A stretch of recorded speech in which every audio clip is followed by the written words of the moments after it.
Bukankah ketika di dunia engkau tukang maksiat, tukang mabuk, tapi mengapa engkau bisa masuk ke dalam surga? Maka si pemuda ini pun bercerita, wahai orang soleh, ketika di dunia betul aku tukang mabuk, betul aku tukang maksiat, tapi satu ketika aku menemukan lafzul jalalah, lafaz Allah yang sangat mulia. Saat tidak ada orang yang mempedulikannya, aku mengambilnya, aku bersihkan, aku simpan, aku posisikan yang tinggi, aku semprot dengan minyak wangi. Maka sebagaimana aku membersihkan nama Allah ketika di dunia, sekarang di akhirat Allah membersihkan seluruh dosa-dosaku.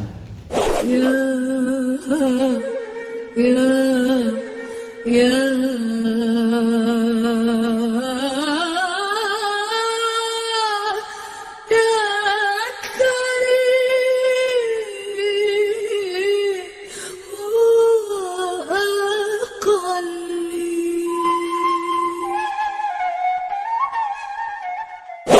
ada sebuah kisah tukang mabok masuk surga.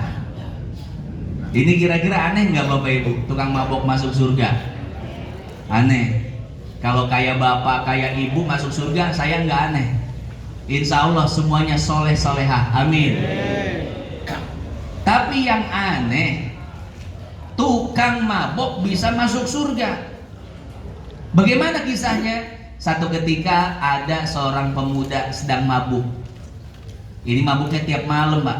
Tidak ada hari tanpa mabuk. Ketika si anak muda ini mabuk dan melewati sebuah gang, maka dia menemukan sapu tangan yang bertuliskan Allah. Ini orang-orang yang lewat di gang tersebut cuek dengan tulisan tersebut. Padahal mereka tahu, padahal mereka sadar, padahal mereka tidak mabuk, tapi cuek dengan tulisan tersebut. Beda dengan si pemuda ini, walaupun mabuk dia ngeh, oh itu sapu tangan ada tulisan Allah, ada tulisan mulia. Diambil, dibawa ke rumahnya, dicuci sama dia. Setelah dicuci, dikeringkan, disemprot dengan minyak wangi, dan dia pajang di dinding rumahnya dengan posisi paling tinggi. Biasa anak muda tukang mabok, dinding rumahnya kan apa baik ya, foto apa baik ada tuh, yang seksi-seksi, foto ini segala macam. Akan tetapi dia posisikan lafzul jalalah, nama Allah yang mulia, di posisi paling atas, paling tinggi, Pak. Masya Allah. Kemudian tidak lama si pemuda ini meninggal dunia.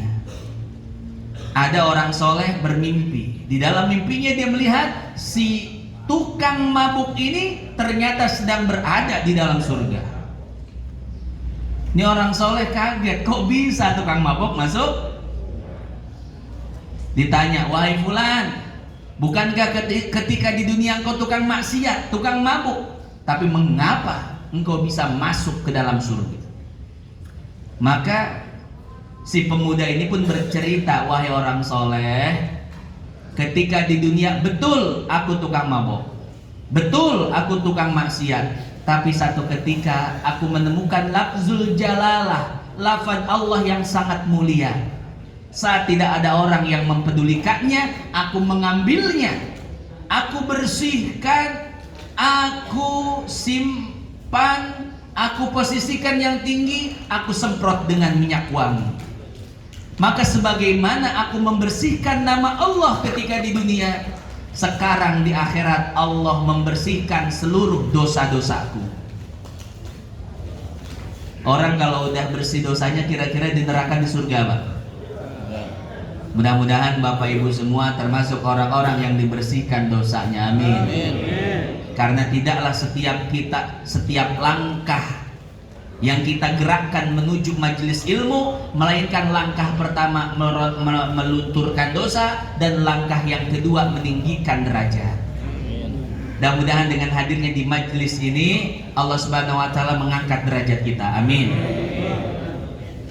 Nah, maka hadirin jamaah yang dimuliakan Allah, ternyata Si tukang mabuk ini masuk surga karena hal yang sangat sepele.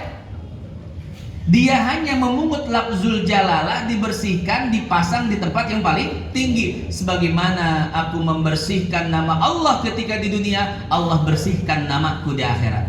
Sebagaimana aku meninggikan nama Allah ketika di dunia, Allah tinggikan derajatku di akhirat.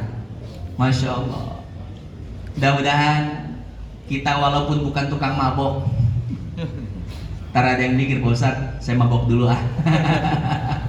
Ntar saya pungut nama Allah, saya masuk surga, ada enggak? Mudah-mudahan ya. Ini tukang mabok aja masuk surga, apalagi kita yang sering ngaji. Amin. Amin. Maka hadirin jamaah yang dimuliakan Allah, jangan sepelekan ya. Ada nama Allah, ada nama Muhammad, ada ayat Quran, ada hadis di surat undangan kita atau di lembaran-lembaran yang lainnya, kita jaga Bapak Ibu sekalian. Jangan ditaruh di bawah, jangan dibuang ke tempat sampah. Kemudian yang terakhir, begitu juga ketika baca Quran, Pak. Ketika kita baca Quran, maka posisikan Quran di atas. Kita baca Quran, Qurannya kita pegang, jangan taruh di bawah. Kalaupun mau taruh di bawah, kasih bantal atau tempat baca Quran. Kita baca Quran, tapi Qurannya di bawah, sejajar dengan pantat kita. Laknat ini hadirin sekalian. Di dalam hadis disebutkan berapa orang yang baca Quran, tapi Qurannya itu sedang melaknatnya. Kenapa? Karena orang yang baca Quran itu tidak tahu adab Al-Quran seperti apa. Dia baca Quran malam Jumat, Yasin wal Quranil Hakim, Qurannya di bawah, Pak. Sejajar dengan kaki dan pantatnya. Masya Allah. Ini kan su'ul adab, tidak punya adab terhadap Al-Quran. Maka ketika baca Quran, simpan di tempat yang tinggi atau kita pegang ya. Kemudian kita menyimpan Al-Quran di rumah, posisinya di posisi yang paling tinggi. Jangan sampai kita berdiri, Quran sejajar dengan pantat kita atau di bawah kemaluan kita. Taruh di tempat yang tinggi. Nah, mudah-mudahan sebagaimana kita memuliakan Al-Quran, Allah muliakan kita di dunia dan akhirat. Amin.